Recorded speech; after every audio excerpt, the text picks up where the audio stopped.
Bonjour, bienvenue dans cette capsule. Aujourd'hui, il sera question de l'émigration des Européens au XIXe siècle. En effet, à partir du début du XIXe siècle, des millions d'Européens quittent leur pays d'origine pour aller s'installer définitivement dans d'autres pays. Si l'Amérique du Nord apparaît comme une de leurs destinations privilégiées, de nombreux Européens prennent également la route de l'Australie, de la Nouvelle-Zélande ou encore de l'Argentine ou du Brésil, voire de l'Afrique du Sud. Ces pays dits neufs, en opposition à l'Europe, le vieux continent, étaient alors faiblement peuplés, disposaient de richesses importantes et où tout un chacun pouvait y espérer voir son rêve d'améliorer sa condition se réaliser.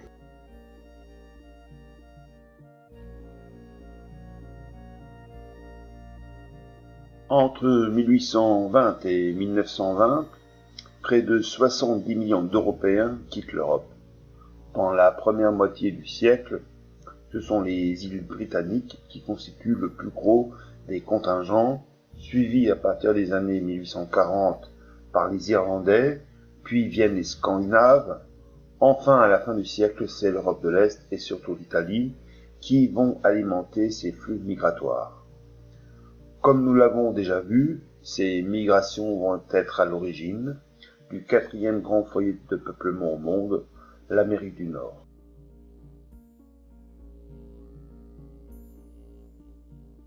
Tout d'abord, ces migrations sont le résultat des transformations économiques et démographiques que connaît l'Europe au XIXe siècle. En effet, l'industrialisation va pousser dans les régions industrielles les salaires vers le bas, appauvrissant le monde ouvrier, alors que dans les campagnes, la mécanisation du travail agricole détruit de nombreux emplois et va nourrir ainsi un exode rural vers les taudis des grandes villes.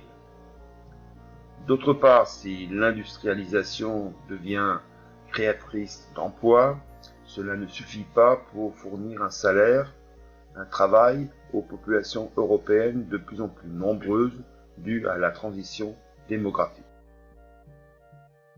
Ainsi, l'émigration concerne des populations plutôt jeunes et exclues du développement économique provoqué par l'industrialisation.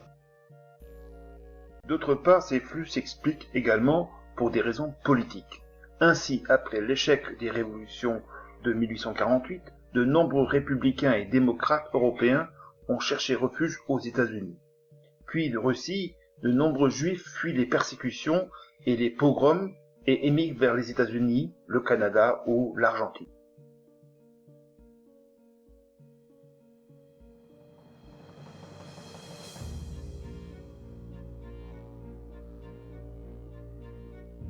Toutes ces migrations sont également favorisées par l'amélioration des transports, due surtout à la révolution de la machine à vapeur qui permet des voyages plus sûrs et plus rapides.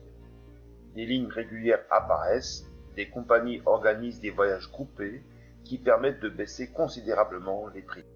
D'autre part, dans les pays de départ et les pays d'arrivée, les États développent des politiques dites migratoires, où il s'agit d'un côté d'inciter souvent les populations, souvent les plus pauvres, à partir, et de l'autre d'attirer ces populations chez soi en faisant miroiter les richesses et les opportunités de leur pays.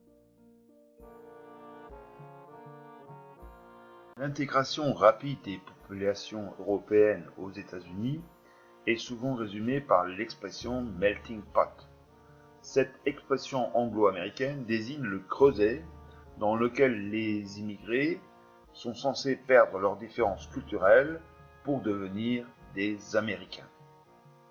En réalité, si l'intégration fut facile au début et au milieu du XIXe siècle, elle devient plus difficile à la fin du siècle.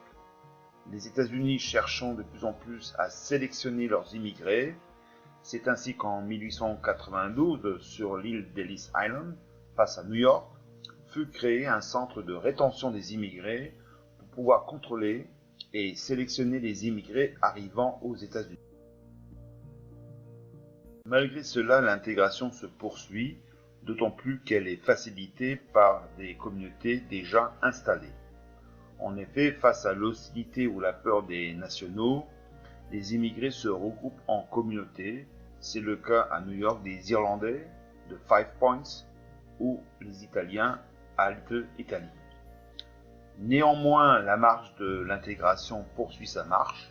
Ainsi, dès la fin du XIXe siècle, la fête catholique de Saint Patrick, saint patron de l'Irlande, devient la grande fête de la ville, et en 1880, New York élit son premier maire d'origine irlandaise, bien entendu d'origine immigrante.